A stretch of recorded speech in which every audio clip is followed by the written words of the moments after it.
नमो बुद्धाय. सप्रेम जय भीम. मी जोगेंद्र आर्वीकर टेक चॅनलमध्ये आपले स्वागत करीत आहे. बुद्धाचे तत्वज्ञान संपूर्ण जगाला कळावे, बुद्धांचे विचार सर्वसामान्य जनतेमध्ये प्रसारित व्हावे, तथागतांचा धर्म, तथागतांचे ज्ञानामृत साधारणातल्या साधारण माणसाला मिळावे, या उद्देशाने प्रेरित होऊन बुद्धाचे विचार आपल्यापर्यंत पोहोचवण्याचे कार्य हे चॅनल करीत आहे. तर आपण या चॅनलवर नवीन असाल तर चॅनलला लाईक करा, सबस्क्राईब करा. तर आपण या व्हिडिओमध्ये पाहणार आहोत वैद्यराज जीवक यांची कथा. भगवान बुद्धाच्या काळात खूप मोठे ज्ञानी होऊन गेले. आज आपण आयुर्वेदाचे जे महत्त्व सांगतो ते बुद्धाच्या काळात किती प्रगत होते ते आपल्याच्या व्हिडिओमध्ये दिसून येईल. या व्हिडिओमध्ये बुद्धकालीन प्रसिद्ध वैद्य जीवक यांचे संपूर्ण बालपणापासूनची कहाणी आपण ऐकणार आहोत. वैशालीची नगरवधू आम्रपाली ही एक राजकुमारासाठी नगरवधू म्हणून प्रसिद्ध होती. त्याचप्रमाणे शाल्वती नावाची एक नगरवधू त्या काळी तेथे राहावयास होती. तिने राजकुमारासोबत व्यभिचार केल्यामुळे ती गर्भवती राहिली. त्यानंतर तिने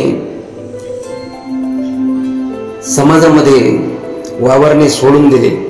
ती कुणालाही भेटेनाशी झाली आणि कालांतराने तिला प्रसूती झाली. त्यानंतर तिला एक पुत्ररत्न प्राप्त झाले.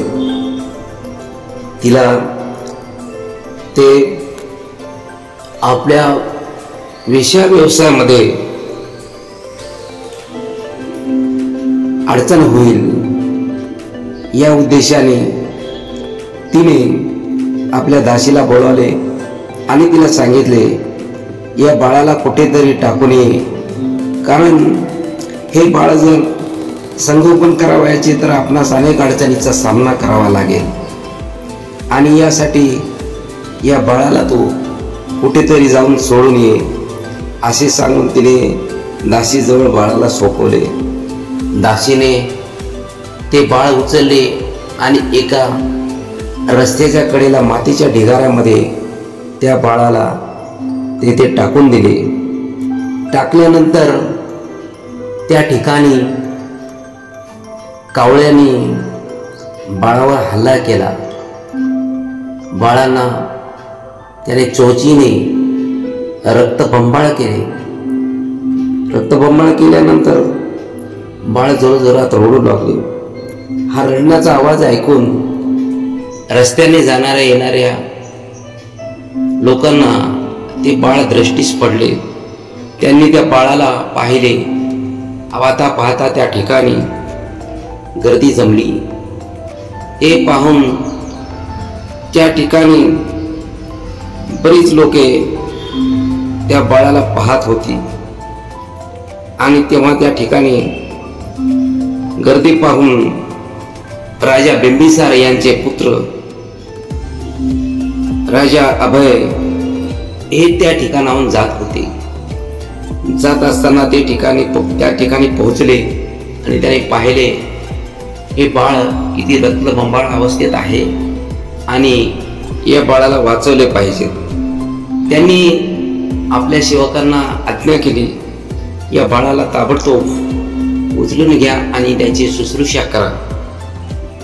ते बाळ त्या ठिकाणाहून ते सेवक उचलून घेऊन गेल्यानंतर बाळाला राजवाड्यामध्ये त्याची शुश्रूषा करण्यात आली आणि तेथे बाळाला पूर्ण इलाज करून तशाही अवस्थेमधून बाळाला वाचवण्यात आले. त्या बाळाला इतक्या जखमा झालेल्या होत्या, बाळाची प्रकृती चिंताजनक झालेली होती. परंतु तशाही अवस्थेमध्ये बाळा वाचले याचे सर्वांनाच आश्चर्य वाटत होते. आणि नंतर राजाने त्या बाळाचे नाव जीवक असे ठेवले, कारण जे बाळ वाचणारे नव्हते ते बाळ वाचले. त्यामुळे राजाने त्याला जीवक हे नाव देण्यासाठी सांगितले. त्यानंतर त्याचे लहानपणापासून संगोपन करण्यात आले. त्याने आपल्या राजवाड्यामध्ये राजदरबारी जीवक लहानाचा मोठा होऊ लागला आणि तो जसे त्यास ज्ञात होऊ लागले, तो थोडा मोठा झाल्यानंतर त्याने सर्व आपली बालपणाची हकीकत कुणाच्या तरी तोंडून ऐकली. त्याने ऐकल्यानंतर त्याच्या मनावर असा परिणाम झाला की एवढ्या गंभीर अवस्थेमधून मी वाचलो, लोकांनी मला वाचवले आणि मला राजाने सुद्धा जीवदान दिले आहे, तर मी समाजासाठी काहीतरी करो, हे माझे कर्तव्य राहील असे समजून त्याने मनाशी विचार केला. आणि आपण या समाजातील लोकांच्या जीवासाठी काहीतरी, त्यांचे जीव वाचले पाहिजे यासाठी काहीतरी करण्याची त्याने इच्छा मनाशी बाळगली. त्यानंतर आयुर्वेदाचे शिक्षण घेऊन त्यामध्ये लोकांना कसे उपयोगी पडेल, लोकांच्या जीवांना कसे वाचवता येईल, त्यांना आजारपणातून दूर करण्यासाठी त्यांनी आयुर्वेदामधून शिक्षण घेण्याचे ठरवले. आणि त्या काळी तेथे तक्षशिला हे विश्वविद्यालय खूप प्रसिद्ध होते, कारण त्या ठिकाणी खूप दुरून राजे, खूप मोठमोठे प्रसिद्ध व्यापारी आपल्या पाल्यांना, आपल्या मुलांना त्या ठिकाणी शिक्षणासाठी पाठवत असत. त्याचप्रमाणे जीवक याने सुद्धा आपण त्या ठिकाणी शिक्षण घेण्याचे ठरवले. त्यानंतर तेथे त्याने प्रवेश घेतला. प्रवेश घेतल्यानंतर त्या ठिकाणी विश्वविद्यापीठाला वैद्यक क्षेत्रातील आयुर्वेदात त्यांनी अहोरात्र कष्ट करून त्यांनी पदवी मिळवली. आणि त्याने शिक्षणाचे हे पदवी प्राप्त होत असताना त्यांचे जे गुरु होते ते अत्रेय वैद्यराज पूर्णवसू यांनी त्यांची परीक्षा घेण्याचे ठरवले. जीवक यास असे सांगितले की जीवक, आपण तक्षशिला परिसरात जाऊन अशा वनस्पती घेऊन या की ज्या निरुपयोगी आहेत. जीवक यांचे पूर्ण प्रयासाने आपल्या बुद्धीच्या कसोटीवर अभ्यास करून सर्व परिसरात वनस्पती शोधून काढल्या, परंतु त्यांना अशी कुठलीच वनस्पती आढळून आली नाही की जी वनस्पती काहीही कामाची नाही. प्रत्येक वनस्पतीमध्ये काही ना काहीतरी गुणधर्म जो की आजारावर काम करील, अशा प्रत्येक गोष्टीमध्ये काहीतरी गुणधर्म आहे असे आढळून आल्यानंतर जीवक हे गुरुजवळ जाऊन पोहोचले आणि त्यांनी गुरूंना सांगितले, गुरुजी, सर्व परिसर मी शोधून काढला आहे आणि मला कुठेही कोणतीही वस्तू या ठिकाणी किंवा कोणतीही वनस्पती अशी दिसलेली नाही की ज्यामध्ये औषधी गुणधर्म नाहीत. हे पाहून गुरुजींना त्याच्या ज्ञानाची परिस्थिती आली. खरोखर जीवक याने परिपूर्ण अभ्यास केलेला आहे आणि तो आता प्रवीण झालेला आहे. हे ऐकून त्यांना आयुर्वेदातली वैद्यक पदवी ही बहाल करून टाकली आणि नंतर एके दिवशी ते शरीर नदीच्या काठी पोहोचले. तेथे त्यांची भेट प्रसिद्ध चिकित्सक वैद्य देवदत्त यांच्याशी झाले. त्यांनी त्यांना सांगितले, हे जीवन आपणास एका श्रीमंत व्यापाऱ्याच्या श्रीमंत शेठ यांच्या पत्नीचा इलाज करायचा आहे. त्यांची पत्नी ही बरेच दिवसापासून आजारी असून तिला या आजारापासून मुक्ती पाहिजे आहे. तेव्हा आपण तेथे गेला तर बरे होईल. तेव्हा जीवक आपल्या मित्रासह त्या ठिकाणी त्या शेठच्या घरी जाऊन त्याने शुश्रूषा करण्याचे सांगितले.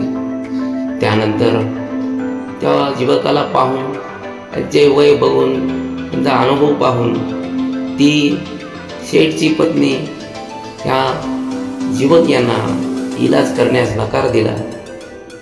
मोठमोठे वैद्य मोठमोठे ऋषी यांच्याकडे जाऊन इलाज होत नव्हता आणि हा इतक्या कमी वयाचा मुलगा माझी शुश्रूषा कशी करेल हा मनी विचार करून तिने त्यास नकार दिला. परंतु जीवक याने आपले कौशल्यपणाला लावून तिची समजूत काढली आणि तिनं इलाजासाठी तयार केले. त्यानंतर त्या शेठच्या पत्नीला त्यांनी औषध तयार केले. गाईच्या तुपामध्ये ते औषध मिश्रण करून त्या शेठच्या पत्नीच्या नाकावाटे ते औषध सोडण्यात आले. जसे ते औषध नाकावाटे सोडण्यात आले, थोड्याच वेळात औषधाचा परिणाम जाणवायला लागला आणि शेठच्या पत्नीला थोडे बरे वाटू लागले. हळूहळू तिच्या वेदना कमी होत गेल्या आणि तिच्या चेहऱ्यावर आनंद दिसून येत होता. तिला बरे वाटत असल्यामुळे तिने शेठला सांगितले, माझे डोके आता बरेचसे कमी झालेले आहे आणि त्याचा वेदना डोक्यातील फार कमी झालेले आहेत. मला आता बरे वाटत आहे. हे ऐकताच शेठलाही आनंद झाला आणि त्या थोड्याच वेळामध्ये शेठच्या पत्नीला एकदम बरे वाटू लागले. अशा रीतीने त्या शेठने वैद्य जीवक यांचे आभार मानले.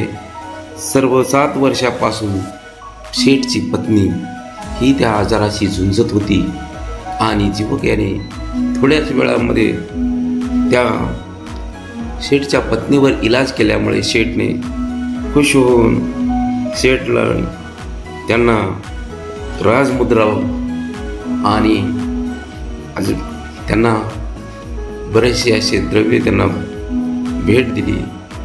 त्यांना जाण्यासाठी घोडागाडी प्रदान केली. त्यांनी त्यांचे आभार मानले आणि अशा प्रकारे जीवक यांच्या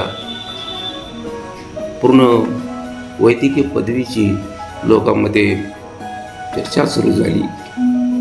त्यानंतर राजाने जीवक यांना आपल्या राजदरबारी राजवैद्य म्हणून घोषित केले आणि त्यांना राजाच्या दरबारात शुश्रूषा करण्यासाठी त्यांच्यासाठी स्वतंत्र असा त्यांना राहण्यासाठी निवासाची व्यवस्था करण्यात आली. आणि अशा प्रकारे जीवक यांची ही ज्ञानपूर्ण त्यांनी जनतेसाठी अर्पण केले. लोकांची ते शुश्रूषा करू लागले. अशा रीतीने जीवक यांनी आपले कौशल्यपणाला लावून संपूर्ण जनतेमध्ये त्यांनी रोगावर असाध्य रोगावर मोठमोठ्या बिमाऱ्यावर त्यांनी इलाज करून लोकांचे जीव वाचवले. तर श्रद्धावान उपासकांनो, त्या काळातसुद्धा भगवान बुद्धाच्या काळातसुद्धा बौद्ध तत्त्वज्ञान किती प्रगत होते. बुद्धांचे आयुर्वेदाविषयी त्यावेळीसुद्धा खूप असे मोठमोठे वैद्यराज होऊन गेलेले आहेत. तेव्हा हा व्हिडिओ आपण ऐकल्याबद्दल आपले धन्यवाद. हा व्हिडिओ आवडल्यास या व्हिडिओला लाईक करा आणि असेच नवनवीन व्हिडिओ मिळण्यासाठी या चॅनलला सबस्क्राईब करा. धन्यवाद.